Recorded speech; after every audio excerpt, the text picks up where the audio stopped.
कि यूपी की विधानसभा के अंदर इस समय हर चौथी सीट पे यूपी की जनता ने एक ऐसा आदमी बैठाया जिसके ऊपर क्रिमिनल चार्जेस हैं। लेकिन धीरे धीरे क्रिमिनल्स को समझ में आने लगा कि पैसा मैं इकट्ठा कर रहा हूं और भीड़ मैं इकट्ठी कर रहा हूं और सफेद कुर्ता ये लोग पहन रहे हैं। और उससे भी बड़ी चीज ये है कि सुप्रीम कोर्ट के बोलने के बाद भी सारी पार्टियों ने लोगों से छुपाया अपने क्रिमिनल कैंडिडेट्स के बारे में। वुमेन को इसलिए हल्के में लेते हैं क्योंकि उनको पता है कि जहां पे उनके आदमी वोट देंगे वहीं पे जाके वो भी वोट दे आएंगी। इनको बहुत अच्छे से पता है कि यंग जनरेशन इलेक्शन डे वाले दिन उठ के वोट देने आएगी नहीं और नेटफ्लिक्स चलाएगी। जिस स्टेट में नेता अपना इंटरेस्ट दिखाना शुरू कर देते हैं उस स्टेट का बुरा टाइम चालू हो जाता है। आपकी समाज में इज्जत तब होती है जब आपके पास पैसे होते हैं, इसलिए नहीं होती कि आप कितने लोगों से लड़े हो अपने धर्म को लेकर। देखिए यूपी में चुनाव आ रहे हैं, आ तो ये 5 स्टेट्स में रहे हैं, लेकिन यूपी की बात ज्यादा हो रही है क्योंकि ऑल ओवर इंडिया में सबसे ज्यादा एमपीज और एमएलए इसी स्टेट से इलेक्ट होते हैं। और ज्यादा एमपी सीट्स का मतलब है कि पीएम बनने का रास्ता यूपी से ही खुलेगा। और यही रीजन है कि आज तक 15 पीएम में से 9 पीएम यूपी से ही रहे हैं। और यही रीजन है कि लोकसभा में सारी पार्टीज के बड़े नेता आपको यूपी की सीट से खड़े हुए मिलेंगे और अपना कोई ना कोई रिलेशन गंगा मां से या फिर यूपी के इतिहास से या फिर यूपी के किसी शहर से अपने बचपन को जोड़ते हुए मिलेंगे। इससे पहले कि आप डिसाइड करें कि आपको किसको वोट देना, मैं कुछ डेटा आपके सामने शेयर करना चाहता हूं। इस पर्टिकुलर टाइम पे यूपी के अंदर 403 नेता जो लास्ट टाइम जीत के आए थे, उनमें से 143 नेता ऐसे हैं जिनके ऊपर क्रिमिनल चार्जेस हैं। इसका मतलब कि यूपी की विधानसभा के अंदर इस समय हर चौथी सीट पे यूपी की जनता ने एक ऐसा आदमी बैठाया जिसके ऊपर क्रिमिनल चार्जेस हैं। और ये जो क्रिमिनल चार्जेस की मैं बात कर रहा हूं, ये ऐसे नहीं कि बस किसी ने आरोप लगा दिए हो, ऐसे ही ये वो चार्जेस हैं जो नेताओं ने खुद एफिडेविट लगा के डिक्लेयर किए हैं। मतलब कि सुप्रीम कोर्ट के अंदर ये चार्जेस फ्रेम हो चुके हैं। इसका मतलब कि पुलिस ने इन्वेस्टिगेशन की है, उसको प्रूफ और आई विटनेसेस मिले, ये वो चार्जेस हैं। वहीं अगर आपके ऊपर एक छोटा सा भी केस होगा तो आपको ऑफर लेटर नहीं मिलेगा किसी भी गवर्नमेंट जॉब का। एक प्यून की जॉब तक के लिए आपको ऑफर लेटर नहीं मिलेगा। लेकिन इतने चार्जेस के साथ नेता देश चला सकते हैं। आप अपने आसपास किसी से भी पूछ लो, कोई नहीं चाहता कि उनके ऊपर एक क्रिमिनल नेता आके बैठे। हम लोग कभी नहीं चाहेंगे कि हमारे काबिल आईएएस और पीसीएस इन रेपिस्ट और मर्डरर्स के आगे पीछे दौड़ें, इनकी जी हजूरी करें। फिर इनको टिकट मिल क्यों रहे हैं, और उससे भी बड़ी बात कि जीत कैसे रहे हैं। देखिए, एक क्रिमिनल मनी और मसल पावर का एक परफेक्ट कॉम्बिनेशन होता है। अब नेता को इलेक्शन में फ्री की शराब बेचनी है, पैसे बंटवाने हैं, तो वो अपने अकाउंट से जीएसटी कटवा के नहीं देगा। उसके लिए उसको ब्लैक मनी चाहिए होगी, और इसमें मदद करते हैं क्रिमिनल्स। और ये भीड़ इकट्ठी करने में भी माहिर होते हैं, इसलिए नेताओं की पहली पसंद बन जाते हैं। पहले ये इतनी डिमांड में नहीं थे, पहले इनका काम सिर्फ यही बूथ कैप्चरिंग वगैरह करना होता था। लेकिन धीरे धीरे क्रिमिनल्स को समझ में आने लगा कि पैसा मैं इकट्ठा कर रहा हूं और भीड़ मैं इकट्ठी कर रहा हूं और सफेद कुर्ता ये लोग पहन रहे हैं। तो इन्होंने नेताओं से टिकट मांगना शुरू कर दी है और नेताओं की भी मजबूरी बन गई इनको टिकट देना। फरवरी 2020 में सुप्रीम कोर्ट ने ऑर्डर पास किया कि अगर कोई भी पार्टी क्रिमिनल नेता खड़ा करती है तो उसे लोकल न्यूज़पेपर, नेशनल न्यूज़पेपर और ऑफिशियल सोशल मीडिया अकाउंट पे अनाउंस करना होगा कि हमारे इतने कैंडिडेट्स हैं जिनके ऊपर क्रिमिनल चार्जेस हैं, और ये 48 आवर्स के अंदर करना होगा जैसे ही नॉमिनेशन होता है। अब आप मुझे ये बताइए कि अगले हफ्ते से चुनाव है, आपको किस पार्टी के बारे में पता है कि उसने इस क्रिमिनल कैंडिडेट को खड़ा किया है? आप इनके सोशल मीडिया अकाउंट चेक कर लीजिए, आप कुछ भी चेक कर लीजिए, कहीं भी अनाउंस नहीं कर रखा। हाँ, लेकिन ये रटवा दिया कि हमने इस कास्ट का नेता खड़ा करा है। इस चीज से फ्रस्ट्रेट होकर अगस्त 2021 में ब्रजेश सिंह ने केस फाइल कर दिया कि सुप्रीम कोर्ट के कहने के बाद भी ये नेता जनता से अपने क्रिमिनल कैंडिडेट्स के बारे में छुपा रहे हैं, उनके बारे में कुछ भी बता नहीं रहे हैं। और सारी पार्टियों के खिलाफ प्रूफ दिए कि 2020 के चुनाव में इन्होंने लोगों से छुपाया अपने क्रिमिनल कैंडिडेट्स के बारे में। अब इस पर सुप्रीम कोर्ट ने इन्वेस्टिगेशन करवाई। अब आप सोचिए इस पर इन्वेस्टिगेशन के बाद क्या हुआ होगा। 5 लाख, 3 लाख, 2 लाख, इतना जुर्माना देके सारी की सारी पार्टियां छूटी हैं। ऊपर से एक भी पार्टी ऐसी नहीं थी जिसने क्रिमिनल नेता ना खड़ा किया हो। और उससे भी बड़ी चीज ये है कि सुप्रीम कोर्ट के बोलने के बाद भी सारी पार्टियों ने लोगों से छुपाया अपने क्रिमिनल कैंडिडेट्स के बारे में। देखिए, आप किस पार्टी को सपोर्ट करते हो उसमें दखल देना मेरा काम नहीं, लेकिन जिन पार्टियों के लिए आप घंटों अपने दोस्तों से बहस कर रहे हो, इतनी लंबी लंबी बहस कर रहे हो, एक बार अपनी पार्टी से भी पूछ लो कि आपको क्यों फाइन देना पड़ रहा है और आप क्यों क्रिमिनल्स को टिकट दे रहे हो। जिस स्टेट में नेता अपना इंटरेस्ट दिखाना शुरू कर देते हैं उस स्टेट का बुरा टाइम चालू हो जाता है। पूरे इंडिया में यूपी हर पॉलिटिकल पार्टी के लिए इंपॉर्टेंट है, और यही रीजन है कि यूपी पूरे इंडिया में नंबर 1 पे आता है मजहबी दंगे कराने में। सबसे कम सीटों वाले राज्य जिसमें ध्यान ही नहीं देते नेता लोग, जैसे कि सिक्किम वगैरह, पूरे इंडिया में सबसे पीसफुल स्टेट्स हैं। और ये कोई कोइंसिडेंस नहीं है, जैसा राजा वैसी प्रजा। एक बकरी अपने नीचे बकरी बनाएगी, वो कभी शेर नहीं बनाएगी। इसलिए जिस स्टेट में ज्यादा क्रिमिनल नेता जीत के आते हैं उस स्टेट में क्राइम सबसे ज्यादा होता है।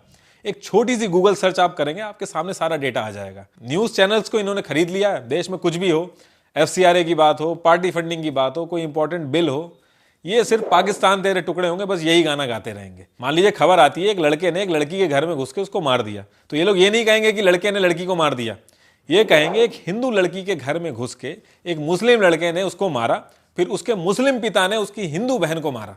ताकि आप जब सुबह उठ के न्यूज देखें तो आपका खून खोल जाए और बाहर जाके आप दंगे करें। ये कास्ट और रिलीजन की राजनीति इनके लिए कितनी इंपॉर्टेंट है, इस बात का अंदाजा आप सिर्फ इससे लगा सकते हैं कि इस बार सारे नेता लोकसभा में इकट्ठा होकर घंटों बर्बाद करके ये मांग कर रहे थे कि यूपी में चुनाव होने से पहले कास्ट बेस्ड सेंसस होना चाहिए। देखिए, ये अरेंजमेंट ऐसा है कि लोग अपनी कास्ट के नेता को वोट देंगे और नेता जीतने के बाद अपनी कास्ट वालों को प्रेफरेंस देगा।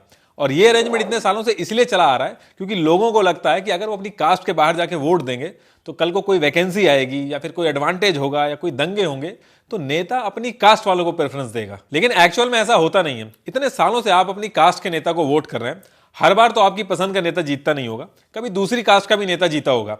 उस टाइम पे आपको मार के भगा नहीं दिया जाता है, ये सिर्फ डर बनाने के लिए होता है। आप नोटिस करेंगे जब आपकी कास्ट का नेता भी जीत के आता है तो वो भी आपके लिए कुछ नहीं करता, बस चुनिंदा लोगों को लैपटॉप और मोबाइल पकड़ा देता है।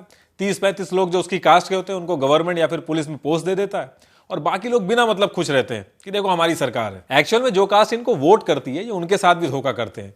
जैसे ये पावर में आते हैं सिर्फ अपने गुर्गों को ठेका दिलवाते हैं, जो पैसा इन्होंने वोट खरीदने में लगाया होता है वो निकालते हैं और अगले चुनाव की तैयारी करते हैं। और जो लोग इन नेताओं के चक्कर में पड़ के हिंदू मुस्लिम करते हैं वो अपना और अपने घर वालों का फ्यूचर जीरो कर देते हैं। आपकी समाज में इज्जत तब होती है जब आपके पास पैसे होते हैं, इसलिए नहीं होती कि आप कितने लोगों से लड़े हो अपने धर्म को लेके। कोई भी आदमी ऐसे आदमी को बिजनेस अपॉर्चुनिटी या रोजगार नहीं देता जो नफरत से भरा हुआ। आप खुद किसी ऐसे आदमी को रोजगार नहीं दोगे जो आपकी कंपनी में आके धर्म के नाम पे लड़ता फिर रहा हो। आपके पास पैसे होंगे तो आप सीरिया में जाके इन्वेस्ट नहीं करोगे, आप ऐसी कंट्री में जाके इन्वेस्ट करोगे जो कंट्री स्टेबल हो। जिस कंट्री में दंगे होते हैं वो कभी स्टेबल नहीं रह सकती। आप देख लेना, जो लोग ये हिंदू मुस्लिम करते हैं या फिर दंगों में आगे रहते हैं ये एकदम खाली और नाकारा लोग होते हैं।